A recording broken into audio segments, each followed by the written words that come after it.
বরপেটার সেঙ্গা মুসলমান গ্রামে জুবিন গার্গের স্মৃতিতে ১৫০টি নাহর গাছের চারা রোপণ। সেঙ্গার মন্দির, মসজিদ, মাদ্রাসা এবং স্কুলে জুবিনের স্মৃতিতে গাছের চারা রোপণ।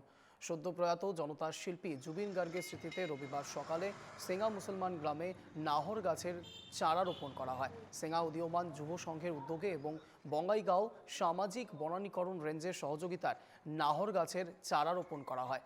জীবৎকালে জুবিন নাহর গাছ রোপণের আহ্বান জানিয়েছিলেন। জুবিনের আহ্বানে সাড়া দিয়ে গাছ রোপণের এই পদক্ষেপ।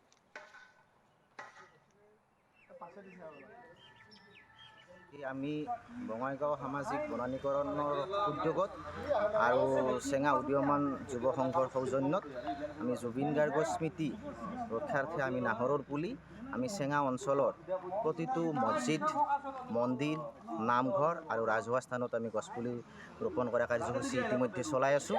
আৰু ইয়াৰ জৰিয়তে আমি জুবিন গাৰ্গৰ স্মৃতি আমাৰ মাজত সজীৱ কৰি ৰখাৰ এটা প্ৰচেষ্টা আগবঢ়াইছোঁ। লগতে সমগ্ৰ অসমবাসী যে আজি জুবিনক হেৰুৱাই যিসকল অনুৰাগী আজি হতাশাত ভুগি আছে, তেওঁলোকক আমি আপোনালোকৰ মাধ্যমৰ জৰিয়তে আমি এই গছপুলি ৰোপণ কৰি, বিশেষকৈ জুবিন গাৰ্গে ভাল পোৱা নাহৰ গছ ৰোপণ কৰি জুবিনৰ স্মৃতি সজীৱ কৰি ৰখাৰ বাবে আমি আহ্বান জনাইছোঁ।